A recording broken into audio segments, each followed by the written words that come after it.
class, my name is Sarah Smith, and today I'm going to be demonstrating how to complete a nursing head-to-toe assessment on a patient.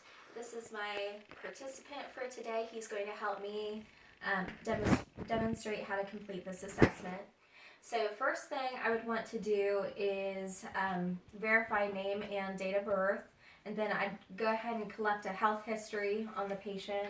So I would want to know any allergies, medications he's taking, family history, any surgical history, and any diagnosis from the past here.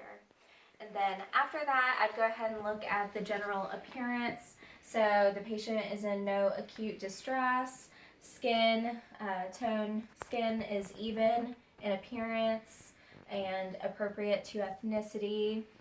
Hygiene seems to be appropriate. Appearance is appropriate to age. His back is straight in a sitting position. So everything looks very good there. So next I'm going to go ahead and assess orientation. So I want to see patient's orientation to person, place, time, and situation. So I'm going to go ahead and ask some questions. Will you tell me your first and last name? I'm patient 1. Okay. And then can you tell me where you are? Doctor's office. Okay. And then will you tell me the month? December. Good. And then who is the president? Joe Biden. Okay. And then can you tell me your reason for being here today? Just a routine checkup. Okay, perfect. So this patient is alert and oriented ×4.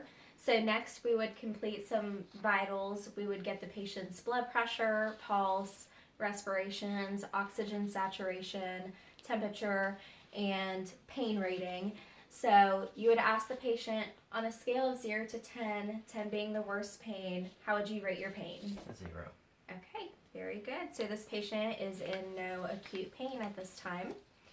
So now we're going to go ahead and move to the head. So we're going to inspect the head here.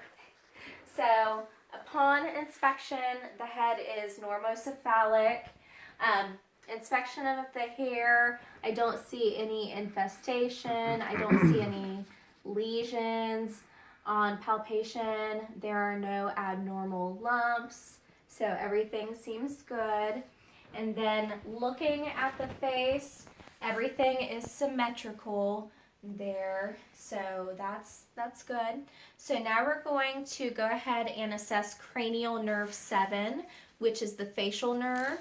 So I'm going to have the patient follow some instructions here. So I'm going to go ahead and have you puff out your cheeks for me. Good.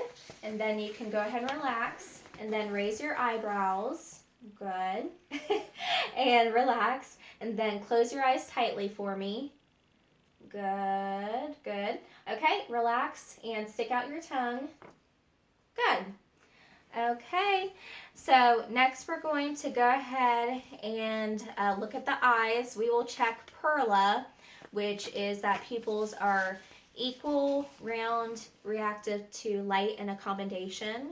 So looking at the patient, I can see the pupils are equal and round, and they're measuring about 5 millimeters. So what I will do is I would dim the lights and then go ahead and take a look at the patient's pupils here. So look straight ahead for me.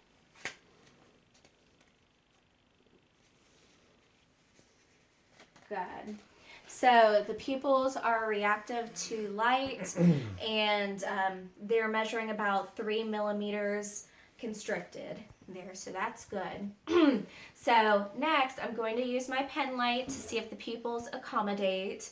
So go ahead and look at this pen light here, and it's going to go to your nose, so you just follow it with your eyes. Good. So the pupils do accommodate bilaterally, so that is good. So now I'm going to look at the eyes. I'm going to pull down the lower lids to look at the conjunctiva. So go ahead and... Okay, perfect. So the conjunctiva is pink and the sclera is white. That's what we want to see. So cranial nerve 2, the optic nerve. So I don't have a Snellen chart, but that's what we would typically use to assess that. The chart, it has lines of letters from big to small. So the patient would choose the line that they can read the best. So next we will go ahead and assess cranial nerve 4, which is the trochlear nerve. So what I'm going to do is I'm going to have the patient close one eye with their hand. Go ahead and put your hand over your eye. Okay, and then I'm going to check their peripheral vision. So go ahead and tell me how many fingers I'm holding up. 2. Okay. 4. Perfect. And we're going to do the other eye. So go ahead and relax that. Okay, open that eye. 1. Okay. 4. Perfect. Okay, so go ahead and relax there.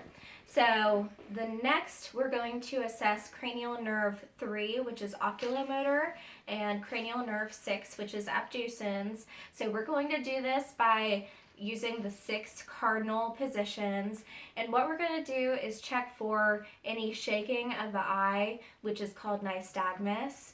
So we'll go ahead and I'm going to have you just stare at this pen light, and I want you to follow it with just your eyes. Don't move your head, okay? So go ahead and follow.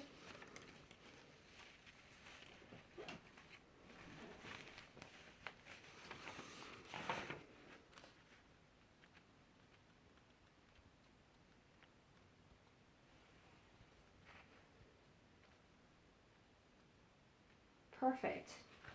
So no nystagmus is present there.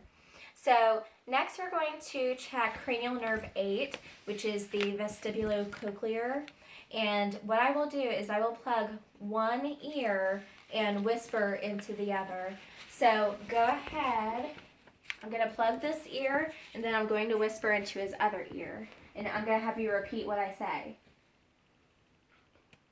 Apple. Okay, good. Banana. Perfect.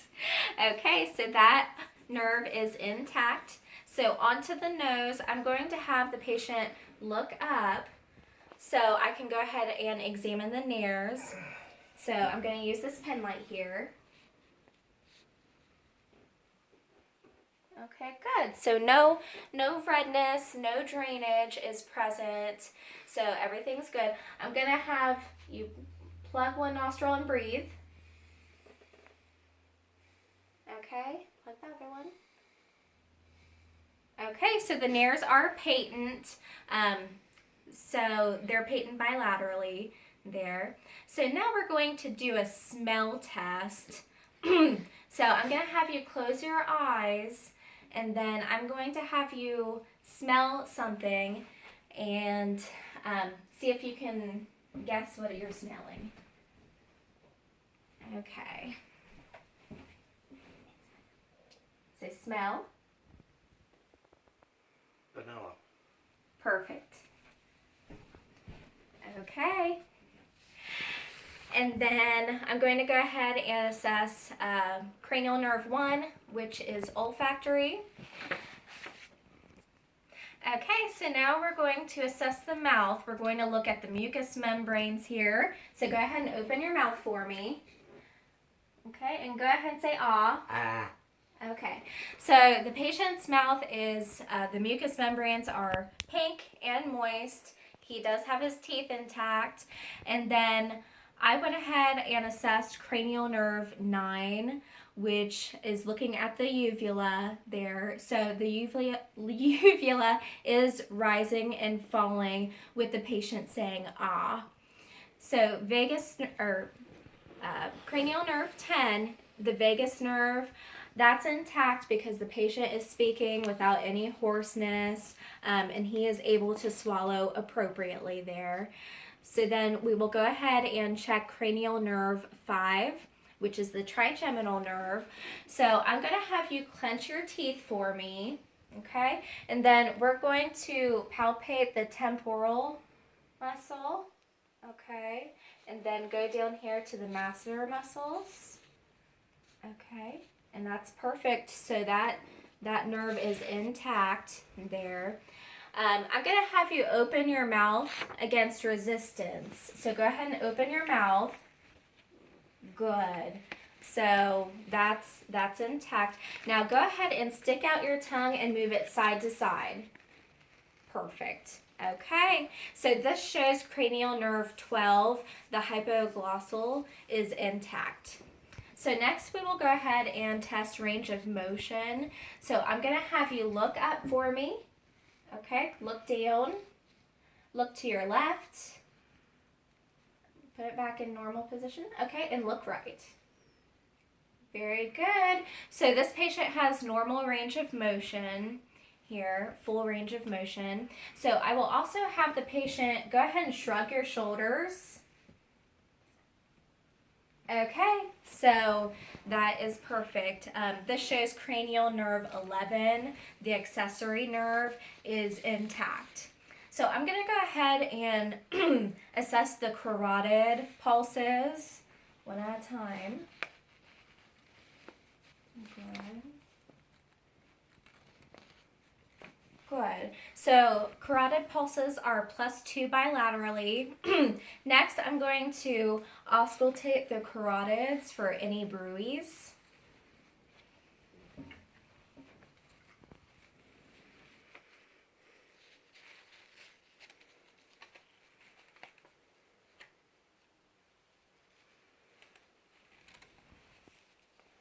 Okay, good. So I did not hear any bruise with the carotid arteries. So next is the chest assessment. Now this patient is not showing any signs of labored breathing.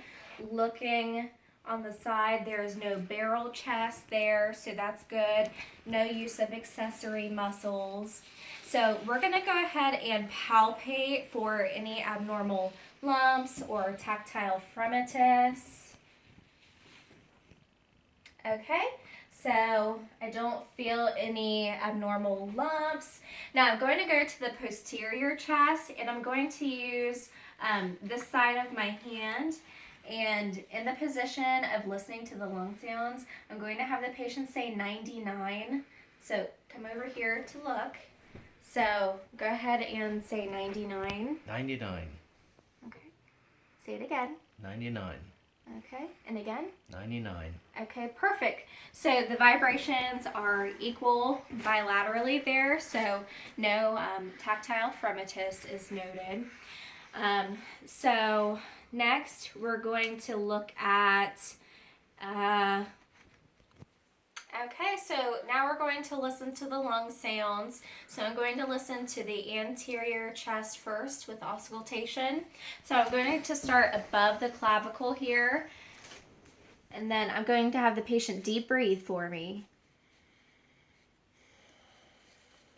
Okay, and then I'm going to do the other side. Okay.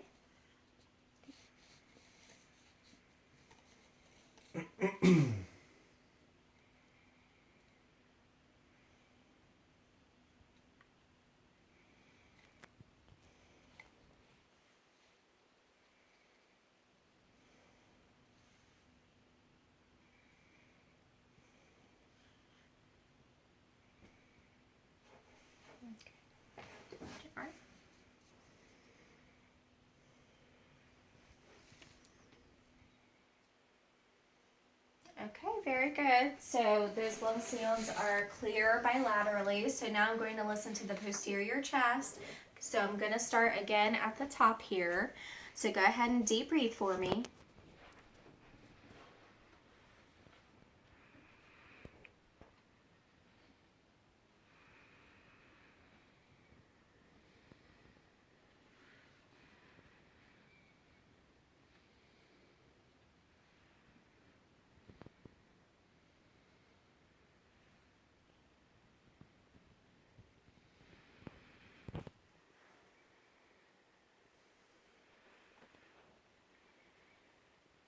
Okay, and again.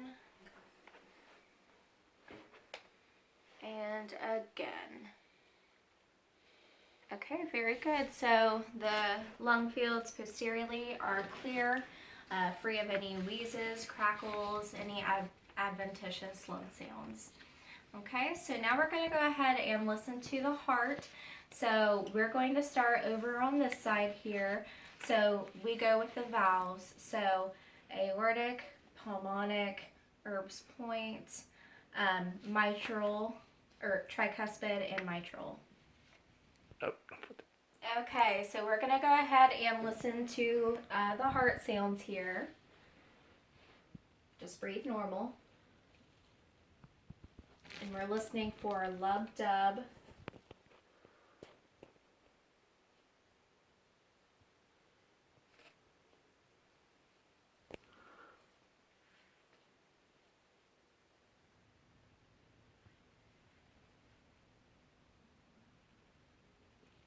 Okay, good.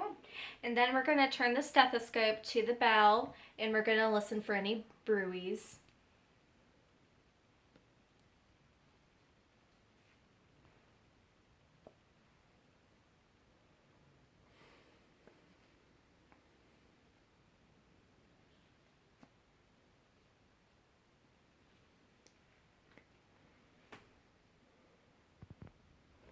Okay, good. So I don't hear any murmurs there. So next we're going to assess the skin. So this patient's skin is warm to touch. It is pink and dry. I don't see any lumps or lesions there. I'm going to feel radial pulses now. Very good. So radial pulses are +2 bilaterally. And I'm going to go ahead and check capillary refill. Very good. So less than 3 seconds. That's what we want to see. Nails are clean. No, I'm going to have you put your nails up against each other like this. Okay, very good. So no clubbing is present. So now I'm going to have you lay on down. So go ahead and lay down. Okay. So now I'm going to check the apical pulse for 1 minute.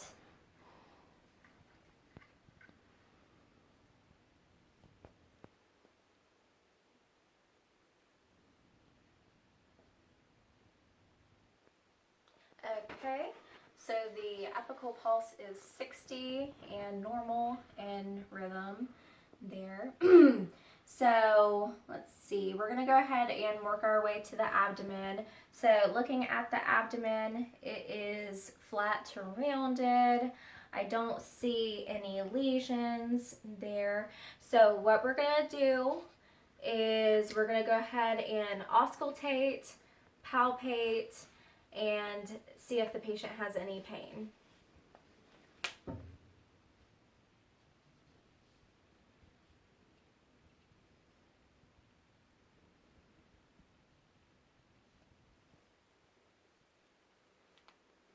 Okay, so the patient has appropriate bowel sounds. Now I'm just going to push on a few places and tell me if you have any pain. All right. Are you having any pain with any of that? No. Okay, good. So next we're going to check pedal pulses. So I'm going to check on the top of the foot. Okay, so pedal pulses are +2 bilaterally, and then we're going to check the anterior or posterior tibial pulses, which are good, and then we're going to check the popliteal. Okay, so the patient's popliteals were +2 bilaterally. So now we're going to have the patient put their arms up, and I'm going to have them push in. All right, push out. Okay, same with the legs, push in. Push out. Okay, so they have 5 out of 5 strength, and that is our head to toe assessment. Thank you very much.